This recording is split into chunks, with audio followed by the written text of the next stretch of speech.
Today I'm going to make a spaghetti and shrimp risotto. And the important thing about this dish is to make sure you have everything prepped before you start cooking. Make sure that your mushrooms are quartered. I'm using portobello mushrooms.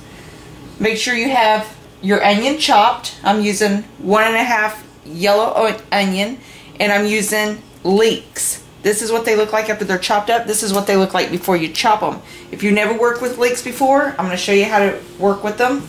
All you do is chop off that top and then chop off the bottom. Cut them in half.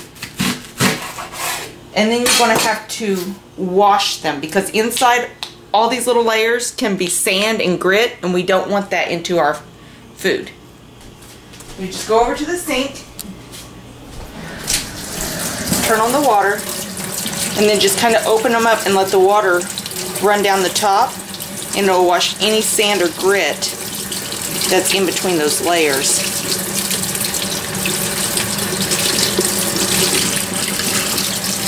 It doesn't take too long, just a little bit.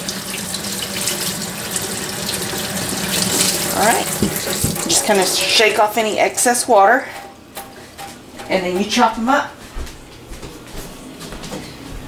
You just chop them up like you would anything else.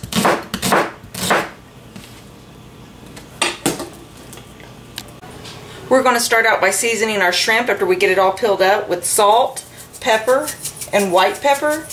I don't have any white pepper, so it's just going to be salt and pepper, but white pepper makes shrimp taste really good, so if you have white pepper, use it. My spices have been disappearing. I lost my cinnamon and my white pepper. I don't know what else I might have lost. Once you get that seasoned up, just kind of mix it all together.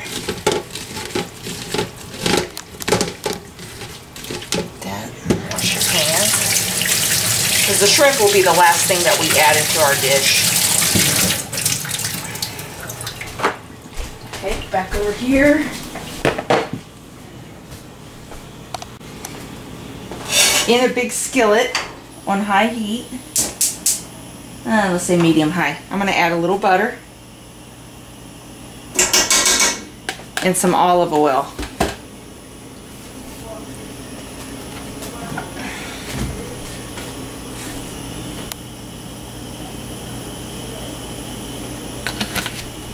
Like that. And then while this is heating up, going to melt that butter into your pot. I'm going to take my spaghetti and I'm going to start breaking it up into the skillet. Just break it up as small as you can, and we're going to toast the spaghetti. I don't know if you guys ever tried rice-a-roni in the box where they want you to toast the rice. This is the same concept.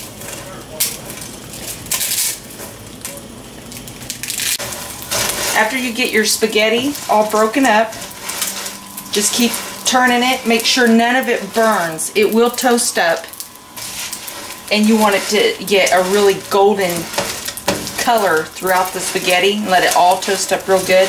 That's why you want everything prepped, because you're going to have to stay here and work with this, and it does flop and pop everywhere, so just watch out for that when you're turning it. But while that's toasting up, I've got about 5 to 6 cups of boiling water on the back here, and I'm going to add my chicken stock to it. I'm going to add 3 cubes to this. Since it is a lot of water, I want it to have good flavor.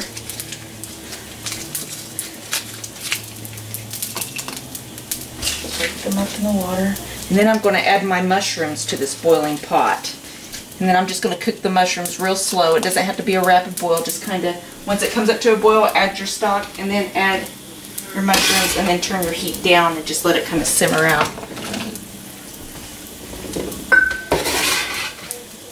And stir it occasionally. So make sure that that broth breaks up real good and dissolves. Alright. There's that. I'm going to turn this down a little bit. Like that. But we want our water to stay hot because we're going to ladle this water into this once this is all toasted up.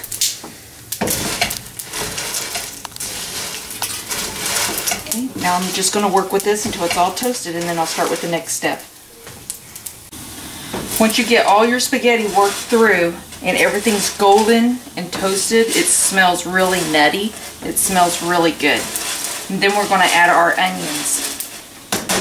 And be real careful not to leave that too long because it doesn't take long for it to toast and it will burn. In our leeks. I'm going to go ahead and throw the leeks in there too. Looks like I have enough room.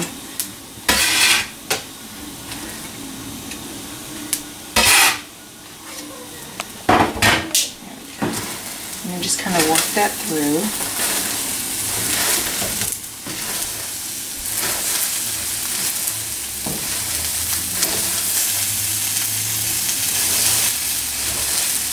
And you just want to cook it a little bit till your onions get to where they're falling apart. They're not so stuck together. And be real careful that your broken spaghetti doesn't get burned. It's really important.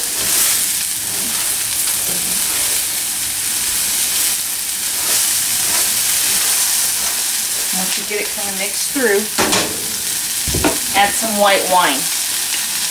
Make sure it's a dry white wine. You don't want nothing sweet.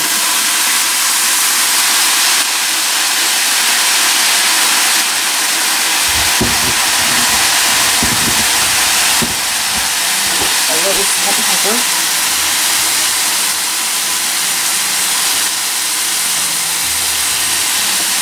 You don't want to add too much salt to this because with the nuttiness of the spaghetti and the saltiness of the broth that we're going to add, you really don't require a whole lot of salt.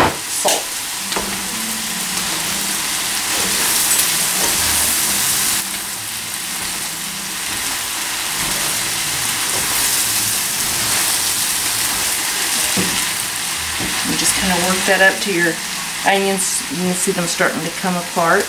That's what you want.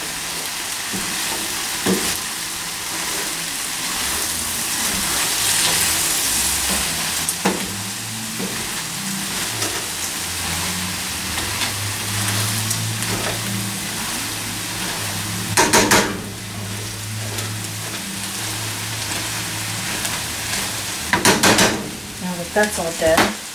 We get a ladle.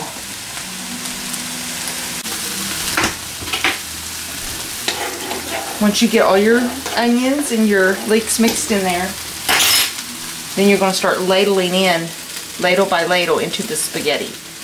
And you're going to keep doing this until your spaghetti is tender and it causes a real creaminess to this dish.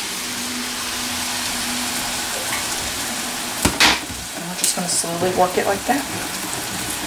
Once the broth is absorbed, then we'll ladle in a couple more ladles. And you just keep doing this until your spaghetti is tender and cooked through. And then after that, then we'll add the mushrooms and the shrimp.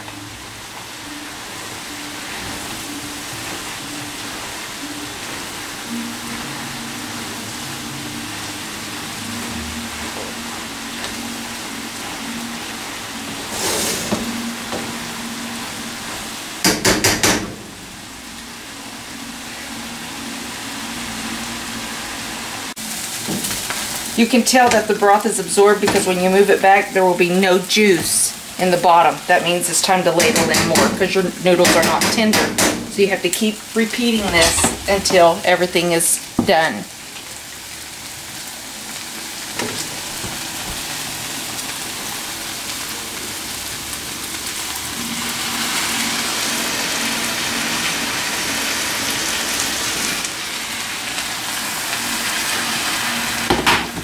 Okay.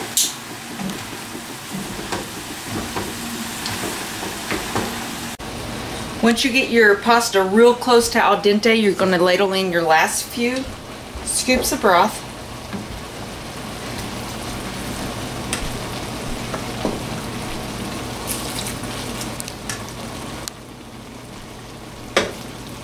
Like that. And then we're going to go ahead and add the shrimp.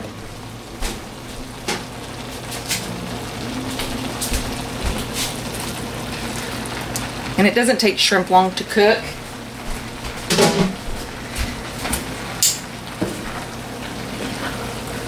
Just kind of work it in there until the shrimp is done.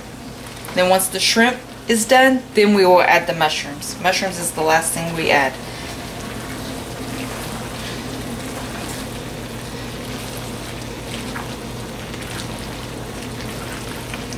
The spaghetti makes this creamy because of the starches in the spaghetti, and that's what you want. That's what a risotto is like a creamy pasta.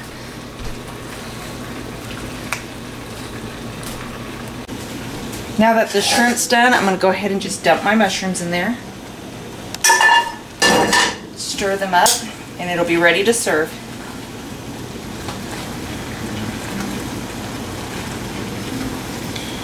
This is really easy meal to make, but it's one of those you have to stand with it and make sure that nothing gets burnt. And you just have to babysit it. So, other than that, it's really easy and it's well worth the time. Alright, it's all done. Put it on a plate. Turn it off.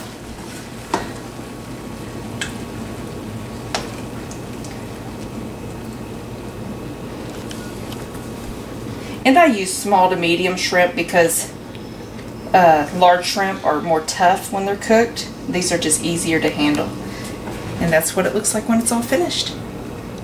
Hope you enjoy. Okay, Shalise, tell me what you think.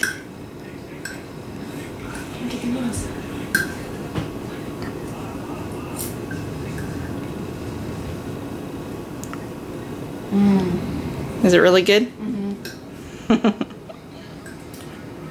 This is really good.